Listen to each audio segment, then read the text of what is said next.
إن الحمد لله نحمده ونستعينه ونستغفره ونتوكل عليه ونعوذ بالله من شرور أنفسنا ومن سيئات أعمالنا من يهده الله فهو المهتد ومن يضلل فلن تجد له وليا مرشدا أشهد أن لا إله إلا الله وحده لا شريك له وأشهد أن محمدا عبده ورسوله.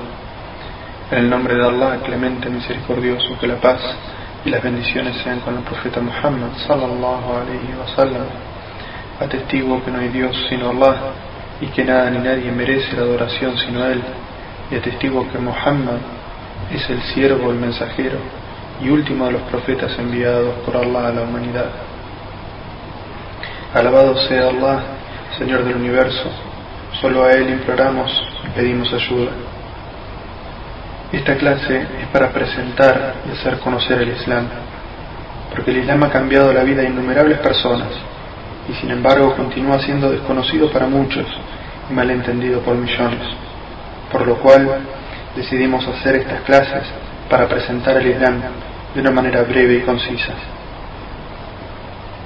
Estas clases son un resumen de los distintos temas que son necesarios para comprender el Islam, para presentar las herramientas necesarias para la correcta comprensión de una religión que desde hace más de 1400 años es la forma de vida y guía de un quinto de la población mundial. ¿Qué es el Islam? El Islam significa sumisión a Dios, único merecedor de nuestra sumisión y de nuestra adoración. También significa paz, que es la consecuencia natural del sometimiento y entrega a la voluntad de Dios. El Islam es la restauración del monoteísmo, a su original pureza esencial que Dios había revelado a los seres humanos, ya desde Adán, el primer hombre y primer profeta, y que luego le sucedieron muchos profetas, entre ellos Abraham, Moisés, Jesús, la paz sea con todos ellos. El monoteísmo se había visto comprometido como resultado de las desviaciones, idolatrías que paulatinamente alejaban a los hombres de las revelaciones hechas a los profetas anteriores. Por lo tanto, era necesaria una nueva revelación que sea definitiva y universal, que restableciera de manera firme, clara y precisa la relación primordial, la conexión directa entre el ser humano y su creador. Por eso el Islam no es una religión inventada o nueva, sino la cumbre del mensaje monoteísta que difundieron todos los profetas. El Islam es, en consecuencia, el restablecimiento de la antigua práctica monoteísta del profeta Abraham y el Mesías Jesús, la paz sea con ellos. Algunos asuntos y prácticas cambiaban con la venida de un mensajero a otro, pero el mensaje siempre ha sido el mismo: adorar al único Dios y no asociarle nada en su divinidad. Pues la ilaha illallah, no hay más divinidad que Allah. Así todos los profetas, desde Adán a Muhammad, todos los creyentes, todos los niños, e incluso los animales, las plantas y todo ser vivo es musulmán, que quiere decir literalmente sumiso a Dios, o sometido a la ley natural que Él ha creado. El Islam es la religión basada en la adoración a un Dios único, sin asociados. Es un mensaje universal. El Islam no está dirigido a una cultura en especial, sino que es un estilo de vida revelado. No es una corriente de pensamiento, ni surge de la voluntad humana, sino que es la culminación de un ciclo de profetas que comenzó con Adán y culminó con Muhammad, la paz sea con todos ellos.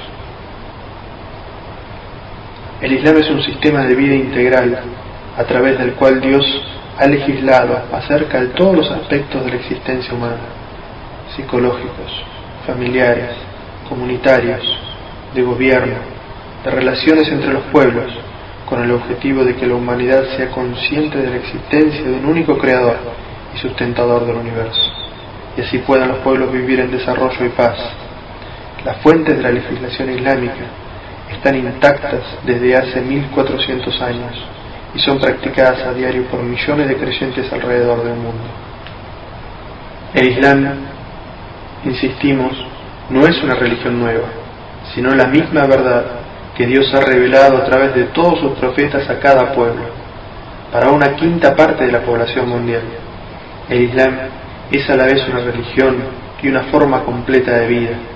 Los musulmanes siguen una religión de paz, misericordia y perdón, y son completamente ajenos a los gravísimos acontecimientos que se han venido asociando recientemente con su fe. El Islam es un mensaje universal. Este mensaje no puede reducirse al estrecho marco de una cultura, ya sea la árabe, la griega, la romana, la china o la persa. Si fuese así, el mensaje divino quedaría reducido a una cultura o a una determinada etnia y perdería su carácter de universalidad y trascendencia, quedando reducido a una mera corriente filosófica o pensamiento para devenir en una ideología más. El mensaje del Islam es universal y va dirigido a toda la humanidad, sin distinción de razas, culturas o idiomas. El idioma árabe solo sirve de nexo entre los musulmanes, por haberse manifestado la revelación del Corán en esa lengua, tan precisa, tan evidente y clara, y haberse transmitido el mensaje revelado en ese idioma, ya que las traducciones muchas veces conducen a malas interpretaciones. El Islam y su profeta fueron enviados como una misericordia para todos los pueblos. Dice en el Corán: y te hemos enviado como misericordia para los mundos. Los mensajeros anteriores a Muhammad fueron enviados a un pueblo en particular. Los mensajeros anteriores a Muhammad fueron enviados a un pueblo en particular, pero el Islam es una religión universal, es decir, que su doctrina no hace acepción de personas, sino que su profeta trajo un mensaje para todos los seres humanos. En la actualidad se conserva tal cual como fue revelado en el Corán, que permanece en su forma original y guiará a la gente hasta el día del juicio final. Existen mitos cerrados sobre el Islam. Muchas veces se lo cataloga como una religión que solo pertenece a los pueblos árabes, pero no es así. La mayor cantidad de musulmanes se encuentra en la parte sur de Asia y se extiende por todo el mundo. Cada país cuenta con una minoría musulmana. El Islam ha demostrado no solo ser una de las religiones más difundidas, sino la más dinámica, y que atrae a un gran número de personas que se convierten año tras año. ¿Quién es Allah? Allah significa Dios en idioma árabe. En realidad, se prefiere el uso de este término porque no puede ser modificado, es decir, no tiene género masculino ni femenino, ni puede pasarse del singular al plural. Es una palabra única, es el nombre de Dios. El vocablo Allah hace alusión al Dios único y verdadero, sublime creador y sustentador del universo. No existe nada ni nadie como Él. Él es Dios. Tiene bellos nombres y sublimes atributos divinos que le son propios.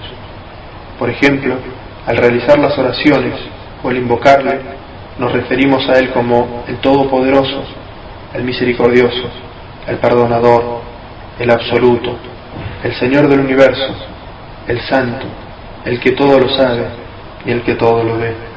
No tiene hijos ni asociados, no engendró ni fue engendrado. Él es el primero y es el último y es incomparable. No hay nada que suceda sin que Él lo sepa. Posee las llaves del oculto. Por todo esto debemos rendirle culto sincero a Dios y no rendir culto a seres creados, porque eso es idolatría. Quien muere cometiendo idolatría ha sellado su destino final en la próxima vida. El Islam indica la fe en un solo Dios, lo cual hace que el hombre conozca el significado del universo y asimismo su propio lugar en él. Libera al hombre de todos los miedos y supersticiones, haciéndolo consciente de la omnipresencia del conocimiento de Dios, su Señor Todopoderoso, y de sus obligaciones para con Él. Esta fe debe reflejarse y transmitirse en acciones efectivas. La mera fe por sí misma no basta para el Islam.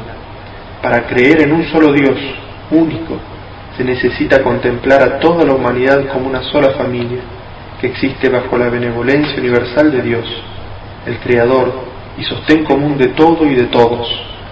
El Islam rechaza la idea de una raza elegida, haciendo de la fe en el Dios único y en las buenas acciones la única llave para entrar al paraíso, estableciendo así una relación directa con Dios, que se ofrece a todo el mundo sin distinción alguna y sin necesidad de ningún intermediario. El concepto de divinidad en el Islam. Cada lengua posee uno o más términos que se usan con referencia a Dios y también a deidades menores. Este no es el caso de la palabra Allah. Allah es el nombre propio del único Dios. Nadie más puede ser llamado de esta forma. Este término no tiene género ni número y demuestra su singularidad cuando se lo compara con la palabra Dios, la cual puede ser plural al decir dioses o femenina al decir diosas. Es interesante que la palabra Allah sea el nombre propio de Dios en la lengua árabe y también lo sea en arameo, el idioma que hablaba Jesús. Para el musulmán, Dios es el Todopoderoso, creador y sustentador del universo. No tiene semejante y nada se compara con él. Los contemporáneos del profeta Muhammad sallallahu alayhi wa sallam le preguntaron acerca de Dios. La respuesta fue revelada por el mismo Dios en un breve capítulo del Corán, que es considerado como la esencia del monoteísmo. Di, Él es Allah, la única divinidad. Allah es el absoluto, de quien todos necesitan, y Él no necesita de nadie. No engendró ni fue engendrado. No hay nada ni nadie que se asemeje a Él. Algunas personas que no son musulmanas alegan que el Dios del Islam es rígido y cruel, que demanda ser obedecido, que no ama ni es benévolo. Nada más alejado de la realidad. Es suficiente saber que los 114 capítulos del Corán, excepto uno, comienzan con las palabras: en el nombre de Allah, el Clemente, el Misericordioso. El profeta Muhammad sallallahu alayhi wa sallam dijo: Dios es el más benévolo y ama a sus criaturas más que una madre a un hijo. Pero Dios también es justo. En efecto, el atributo de misericordia de Dios está relacionado completamente con su atributo de justicia. Los que sufren toda una vida perseguidos por su fe y los que oprimen y explotan a otros durante toda su vida no pueden recibir el mismo trato de su Señor. Esperar lo mismo sería negar la responsabilidad que tiene el ser humano sobre sus obras y el juicio que por ello le compete en la vida futura, y sería negar toda estimulación hacia la vida moral y virtuosa en este mundo. Los siguientes versículos coránicos son claros y precisos en este sentido. Dice en el Corán: por cierto que los piadosos serán agraciados por su Señor con los jardines de las delicias. ¿Acaso vamos a tratar por igual a quienes se someten a Dios y a los pecadores? ¿Qué os pasa? ¿Cómo es que juzgáis así? El Islam rechaza caracterizar a Dios bajo cualquier forma humana o presentarlo a favor de ciertos individuos o naciones en base a su riqueza, poder o raza. Dios creó a todos los seres humanos iguales. Estos pueden distinguirse y ganar su favor únicamente a través de la virtud y la piedad. Las afirmaciones que sostienen que Dios descansó el séptimo día de la creación, o que luchó con uno de sus siervos, o que Dios es un conspirador envidioso en contra de la humanidad, o que Dios se ha encarnado en un cuerpo humano, todo esto es considerado erróneo desde la perspectiva islámica. El uso de la palabra Allah, el nombre propio de Dios, es un reflejo puro del énfasis islámico en la creencia de un solo Dios, que es la esencia de todos los mensajes transmitidos por los profetas. Es por eso que el Islam considera a la asociación de cualquier deidad o persona junto a Dios como un pecado grave que Allah no perdonará el día del juicio final, salvo que el individuo se haya arrepentido durante su vida terrena. El Creador es de una naturaleza diferente a lo creado, porque si fuese de la misma naturaleza sería transitorio, temporal y necesitaría de un Creador. Si el Creador no es transitorio, entonces debe ser eterno, y si es eterno su existencia no puede ser causada. Y si nada causa su existencia, nada fuera de él es causal de que siga existiendo, y esto significa que es autosuficiente. Si él no depende de nada para continuar su existencia, entonces ésta no puede tener fin. Por esta razón es que el Creador es eterno, Él es el primero y es el último, es autosuficiente. Él no solo crea todas las cosas, sino que las preserva, las sustenta y es el responsable de todo cuanto les suceda. Dice en el Sagrado Corán: Dios es el creador de todas las cosas y Él es su amparador. A Él pertenecen las llaves de los cielos y de la tierra y el poder total sobre ellos. Dice en otro versículo: no existe criatura en la tierra sin que sea Dios quien la sustenta. Él conoce su morada y por dónde transita. Todo está registrado en un libro evidente. Los atributos divinos. Si el Creador es eterno, sus atributos entonces también lo son. La lógica entonces indica que no puede perder ninguno de sus atributos ni adquirir nuevos. Si esto es así, entonces sus atributos son absolutos. ¿Puede haber más de un Creador con atributos absolutos? ¿Puede haber, por ejemplo, dos creadores absolutamente poderosos? Si pensamos esto por un momento, veremos que no es posible. El Corán resume este argumento en los siguientes versículos.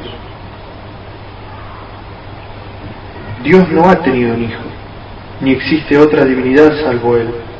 Si así fuera, cada divinidad acapararía su propia creación, y entonces pretenderían predominar unas sobre otras.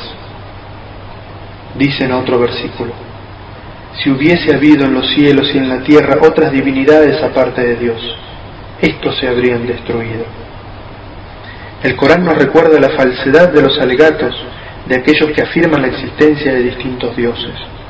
A los adoradores de objetos fabricados por la mano del hombre se les puede preguntar: ¿acaso adoráis lo que vosotros mismos habéis tallado? ¿Es que toman en lugar de Dios protectores que no pueden beneficiarse ni perjudicarse siquiera a sí mismos? A los que adoran cuerpos celestes se les puede citar la historia de Abraham. Dice este versículo del Sagrado Corán: y al llegar la noche vio una estrella, y con el fin de hacer que su pueblo reflexionase les dio ejemplos que ellos podrían entender, y les dijo: este es mi Señor.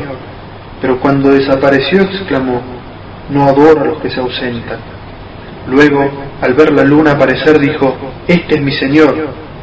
Pero cuando desapareció exclamó: si no me guía mi Señor, me encontraré entre los extraviados. Y cuando vio salir el sol dijo: este es mi Señor, este es más grande aún.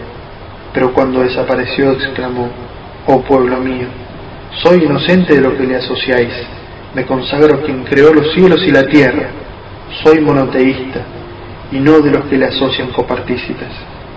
El concepto de monoteísmo en el Islam.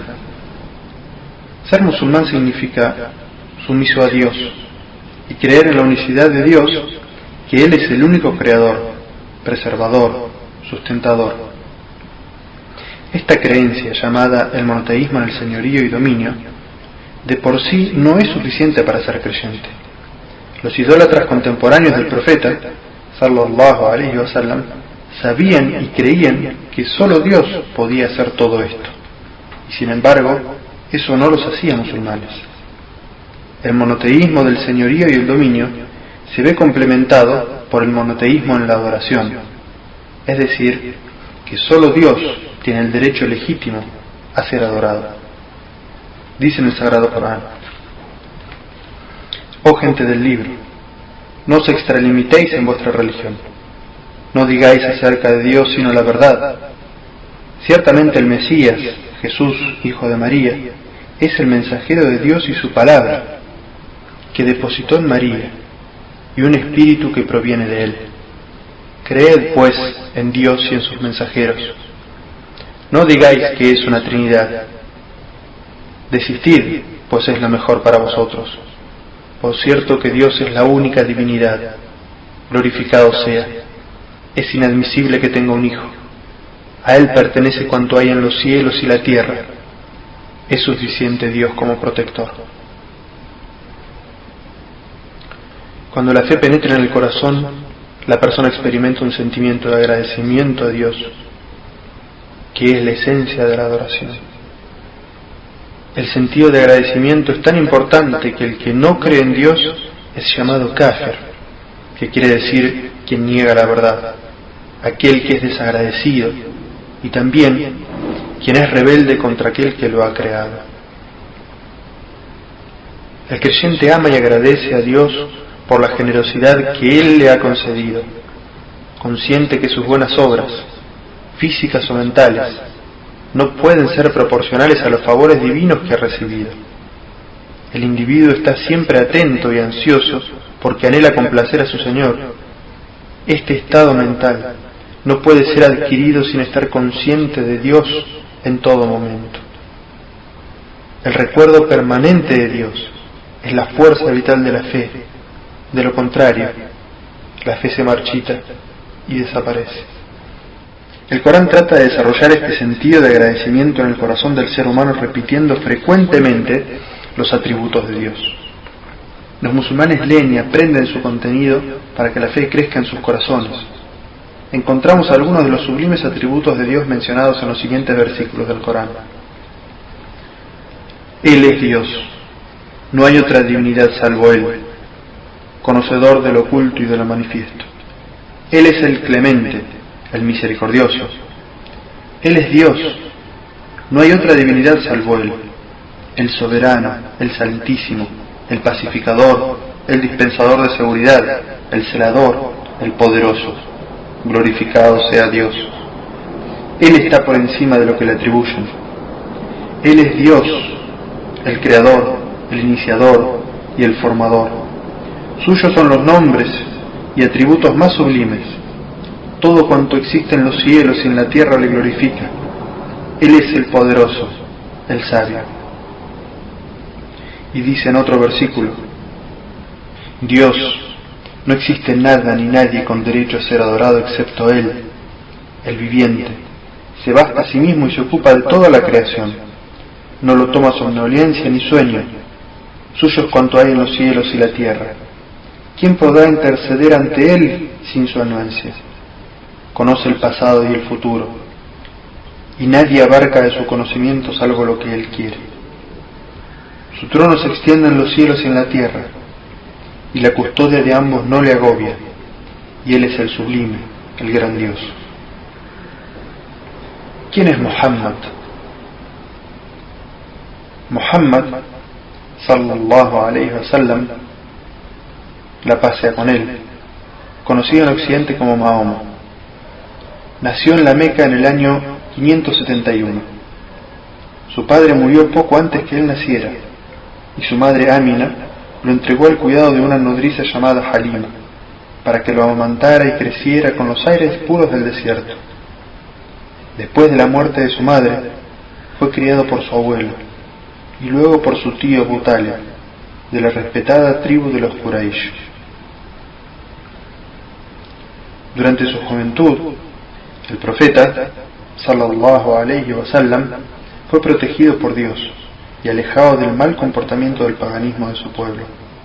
Cuando creció y fue un hombre maduro, la gente comenzó a admirarlo por sus buenos modales y excelente carácter. Era elocuente en sus palabras, veraz y sincero. Lo apodaban el confiable. A los 25 años se casó con Hadilla, una prestigiosa mujer que pertenecía a una familia de comerciantes y era 15 años mayor que él. Muhammad, sallallahu alayhi wa sallam, tenía una profunda naturaleza religiosa. Solía retirarse a meditar a una cueva en un monte llamado La Luz.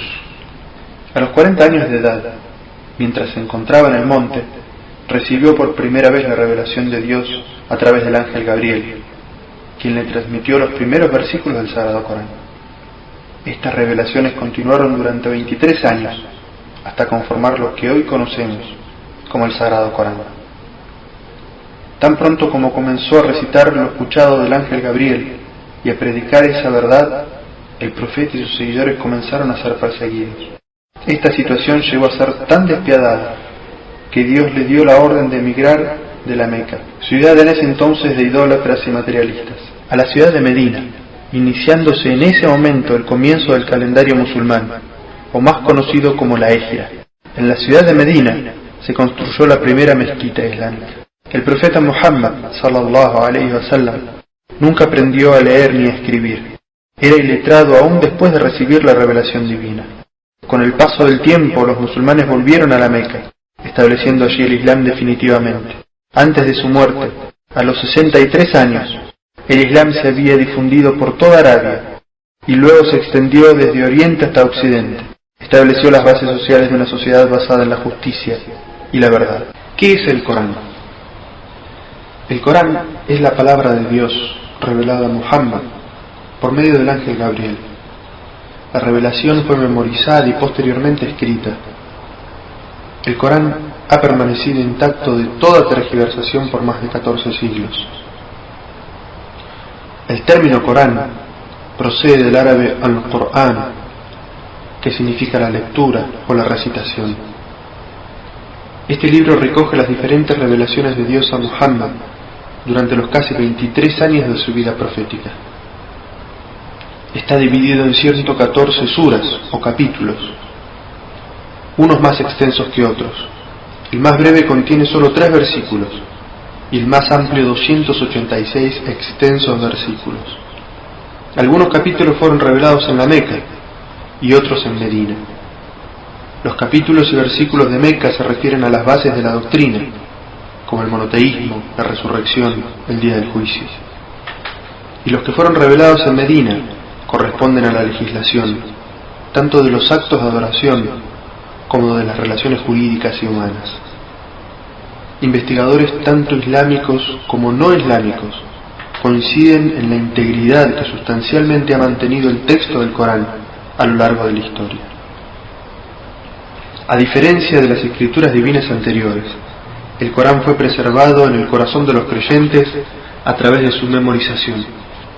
No se mantuvo en las manos de ningún clérigo ni grupo que pudiera tergiversar su contenido, sino que siempre estuvo al alcance de todos los musulmanes, ya que lo recitaban en sus oraciones diarias.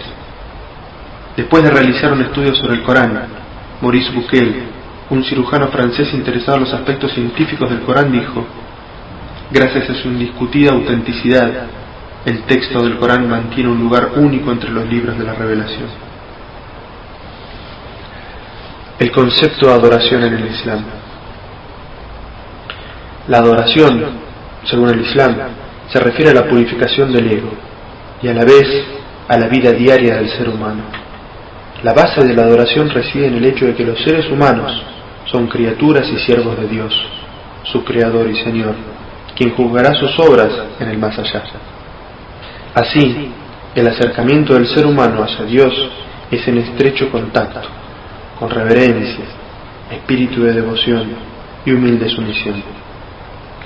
En algunas religiones, la adoración es un modo de desarrollar una actitud de ascetismo y aislamiento de la vida natural. En estas religiones se trata de desarrollar una mentalidad que desprecia la alegría y el goce de los placeres lícitos del mundo. Existen otras religiones que consagran ciertos lugares para la adoración, prohibiendo que se realice en cualquier otro lugar. Hay también religiones en las que la adoración solo puede ser realizada en presencia de un director, llamado sacerdote. Así, la naturaleza y las formas de la adoración varían de una religión a otra. En el Islam, la adoración está directamente relacionada con el hecho de que los correctos cimientos para una vida buena y sana son la solidez en las creencias y pensamientos, pureza de espíritu y rectitud en las acciones. A través de la creencia en la unicidad de Dios, el Islam purifica la creencia de las personas de todos los mitos y supersticiones. El politeísmo y la idolatría son contrarias al Islam y degradan al ser humano a un nivel incompatible con su dignidad. El Islam lucha contra la idolatría y el politeísmo, sea cual fuere su forma y la expresión en que se encuentre. En cuanto a la erradicación de la idolatría, el Islam considera sus más imperceptibles formas: incluso aquellas creencias y prácticas que no parecen idólatras para quienes las practican. Una de las manifestaciones de este aspecto es que el Islam prohíbe la oración ritual frente a una tumba y tampoco permite el juramento en nombre de nadie salvo Dios. Todo esto demuestra el total rechazo del Islam hacia la idolatría.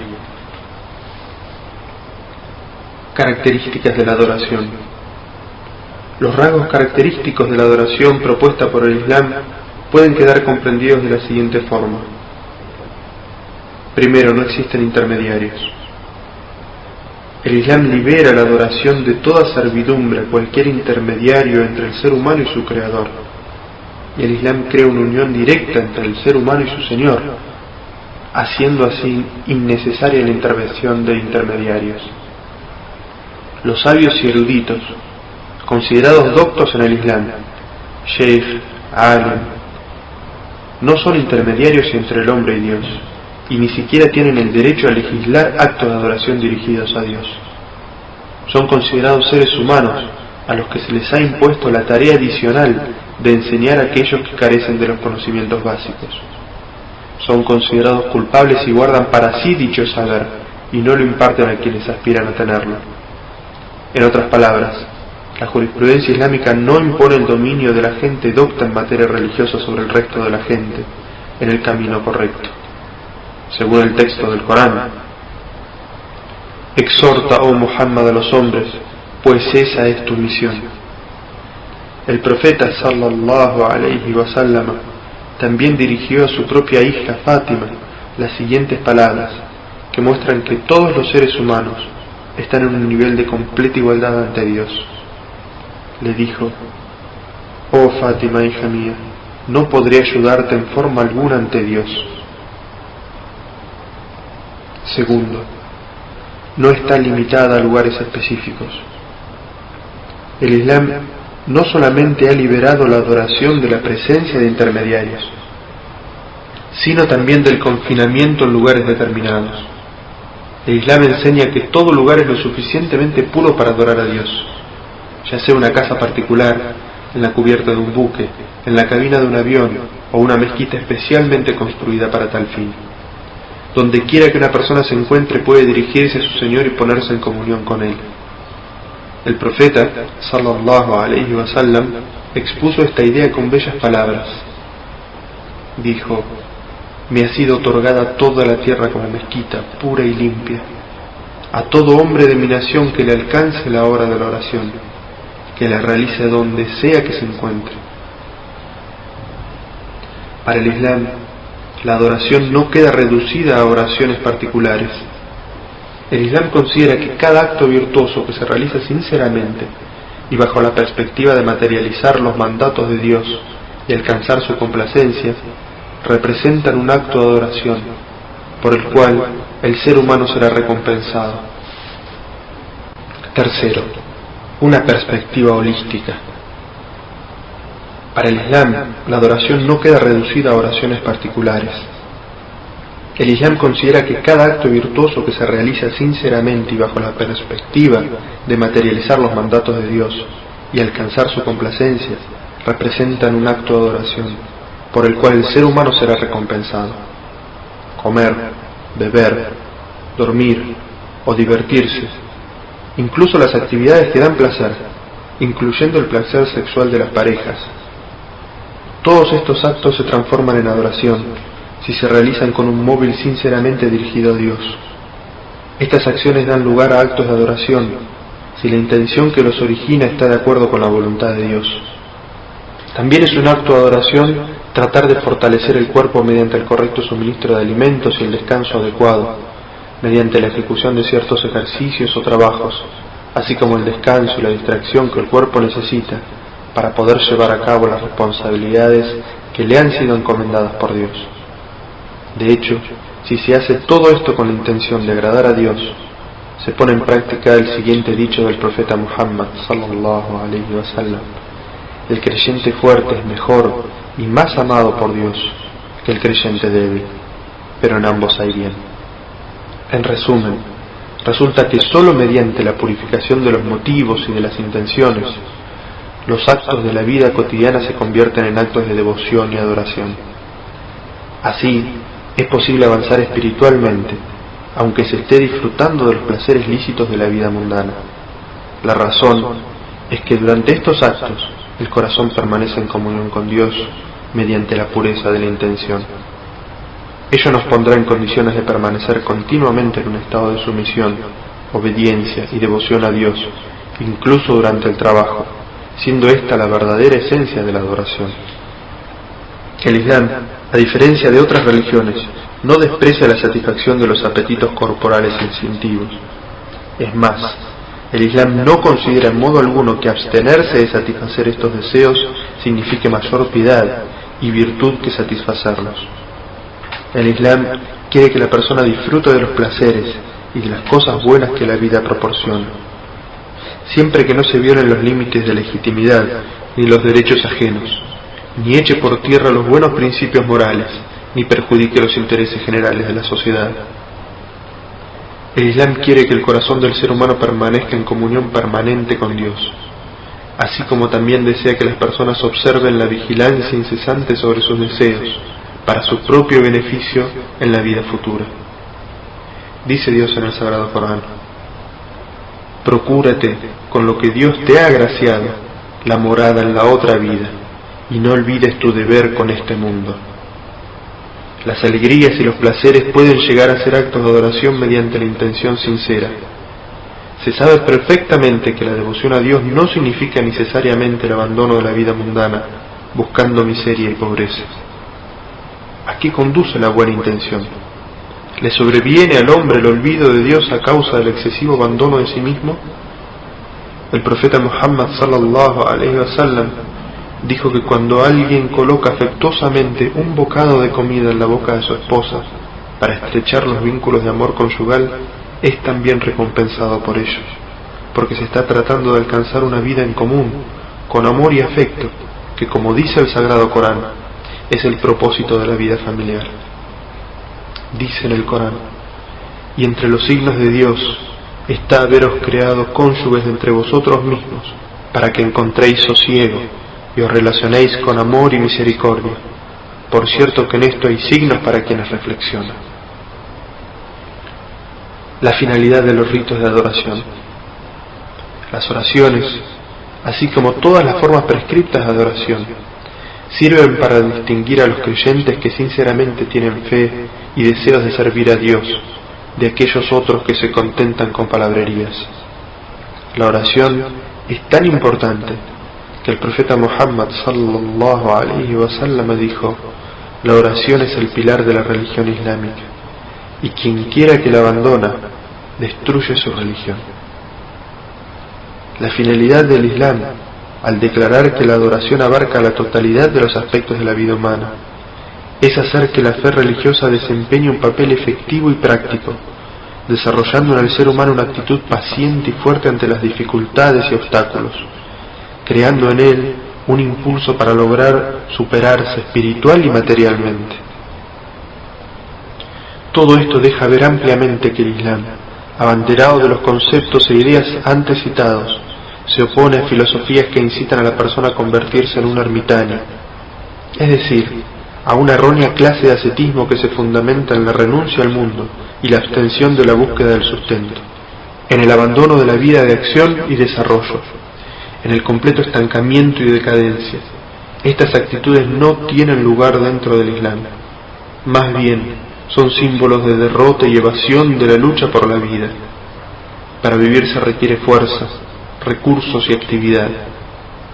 El papel que desempeña el Islam en el desarrollo de la vida es totalmente positivo. Así pues, dedicarnos a cultivar la vida espiritual debería hacernos más fuertes y decididos en el desarrollo y progreso de una vida mejor en este mundo. Las creencias del Islam son claras y simples. El Islam tiene en cuenta todas las circunstancias de la vida, y es por ello que brinda soluciones que facilitan el modo de vida de los seres humanos. El Islam se plantea como una forma de vida que da protección y guía a quien lo desee. El profeta sallallahu alaihi wasallam dijo: el Islam es sencillo, y quien se sobrecargue en su religión no podrá cumplir con lo que se proponga. no se fanaticen, pero traten de acercarse a la perfección tanto como puedan. Dice en el Sagrado Corán: Dios os eligió para que sigáis su religión, y no os prescribió nada que no pudierais cumplir. Esta es la religión monoteísta de vuestro padre Abraham. Dios os llamó musulmanes anteriormente, y también fueron llamados así en esta revelación. Y dice en otro versículo del Sagrado Corán: Dios no exige a nadie por encima de sus posibilidades. La consigna del Islam: moderación en todos los asuntos. El ser humano necesita constantemente del equilibrio para vivir en armonía y paz. El Islam busca este equilibrio en todos los aspectos de la vida y aleja a la gente de toda clase de extravagancias y fanatismos. Tiene un profundo interés por lo espiritual, al igual que se preocupa del bienestar material de las personas. Les enseña a sus seguidores a prepararse para la vida eterna y disfrutar de la vida terrenal siempre que no se excedan los límites establecidos por Dios.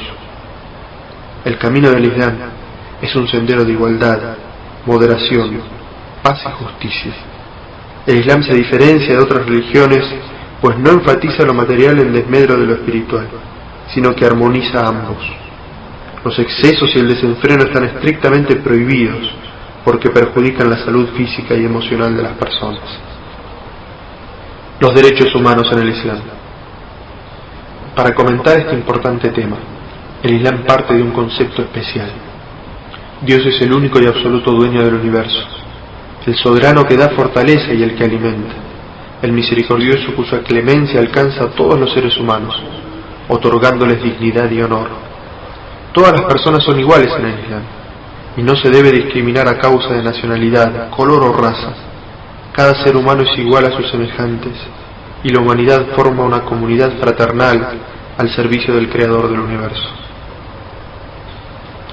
En este concepto espiritual, el concepto islámico de la unicidad divina es dominante y central, y comprende necesariamente el concepto de la unidad humana y la fraternidad entre todos los seres humanos.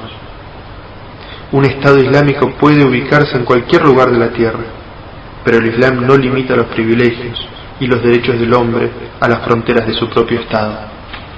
El Islam estableció el marco de los derechos humanos, fundamentales y universales para toda la humanidad, derechos que deben ser observados y respetados en todas las circunstancias. El Sagrado Corán afirma claramente: Oh creyentes, sed firmes con los preceptos de Dios, dad testimonio con equidad, y que el rencor no os conduzca a obrar injustamente. Sed justos, porque de esta forma estaréis más cerca de ser piadosos. Cuando hablamos de los derechos humanos en el Islam, debemos considerar que estos derechos fueron otorgados por Dios, y no por un gobernante o una asamblea legislativa. Los derechos otorgados por gobernantes o asambleas pueden suspenderse de la misma manera que han sido concedidos. En el Islam, los derechos humanos son conferidos por Dios, y en consecuencia, ninguna asamblea legislativa del mundo, ningún gobierno de la tierra, tiene el derecho de abrogarlos. Tampoco se trata de los derechos humanos fundamentales conferidos sobre un papel para ser exhibidos y luego denegados en la realidad. Las proclamaciones y resoluciones no pueden ser comparados a los derechos que Dios sanciona, ya que los primeros no se aplican a todas las personas. En cambio, los segundos constituyen un compromiso permanente para todo creyente. Citaremos algunos textos del Corán y la tradición profética que hace 1400 años mencionaron los derechos humanos garantizados por el Islam.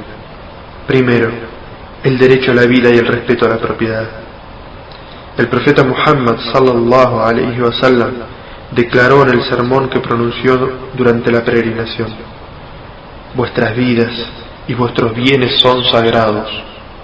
Segundo, la salvaguarda del honor. Dice en el Sagrado Corán: creyentes, no os burléis unos de otros.